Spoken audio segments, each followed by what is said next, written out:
Bon, le jury est fait à partir d'experts étrangers, connus pour leurs compétences et leur extrême compétence. On a dans le jury parmi les scientifiques dans les sciences de la vie et de la santé les plus brillants. Ils viennent d'Angleterre, des laboratoires les plus prestigieux, et on essaye d'avoir des experts dans tous les domaines des sciences du vivant. Alors, on choisit les lauréats à partir de dossiers qu'ils déposent. Tout le monde peut appliquer, tout le monde peut déposer un dossier. Ensuite, ces derniers sont présélectionnés, c'est-à-dire le jury ou une grande partie du jury va essayer de regarder quels sont ceux qu'ils aimeraient bien auditionner. On convoque les lauréats et ensuite, après une audition qui est à bâton rompu, où on pose des questions, ils présentent déjà leur projet de recherche et on pose des questions sur leur projet de recherche et aussi sur leurs connaissances générales dans le domaine des sciences de la vie et de la santé. Il y a une exigence dans un type Avenir, dans ces contrats. D'abord, il faut aussi qu'il y ait un contrat qui se passe entre le laboratoire receveur et le candidat. Le laboratoire receveur, en général, lui offre des locaux, offre souvent une infrastructure, l'accès à des plateformes et souvent du personnel technique ou un étudiant ou un postdoc. Ce laboratoire, il faut aussi qu'il ait l'agrément de l'INSERM et du CNRS, c'est-à-dire qu'il doit être un laboratoire d'excellence, un laboratoire excellent. Alors c'est un programme, c'est ce qu'on appelle un programme 3-5 ans.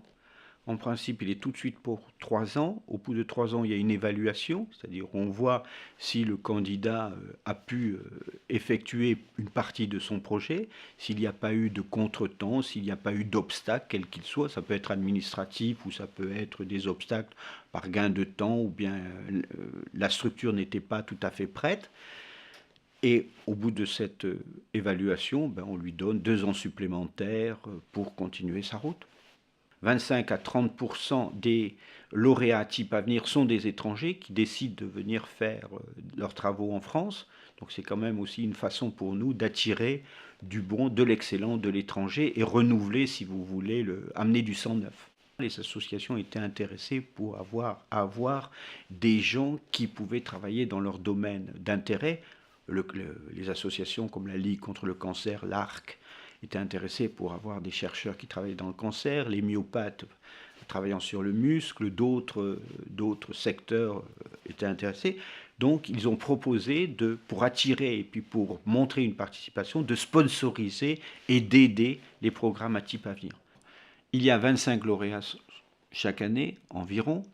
Si d'aventure nous nous retrouvons avec une excellence de candidats pour une certaine année, l'INSERM, le CNRS, les associations caritatives, les fondations, également les sociétés pharmaceutiques sont prêtes à abonder et à nous fournir des subsides pour recruter beaucoup plus de candidats. Si par contre, nous avons une année, un lot qui est moins bon ou que la qualité ou le nombre n'est pas au rendez-vous, nous recruterons moins de candidats. C'est un programme qui est très flexible et qui a l'avantage d'avoir une compréhension des organismes et de nos tutelles qui sont prêtes à suivre dans la qualité. Il n'y a pas de numerus clausus requis. Alors la dernière session, le dernier lot que l'on a recruté, qui date d'il y a une huitaine de jours, là on voit qu'il y a à peu près presque les 2/5 du programme à type Avenir qui sont sponsorisés par des partenaires, associations caritatives, fondations, industrie, et tout cela est fait sans aucune contrepartie, c'est du pur mécénat. Les candidats, pour 95 à 98% d'entre eux, sont recrutés, soit dans les organismes que sont le CNRS et l'INSERM, ça peut être aussi le commissariat à l'énergie atomique ou les universités.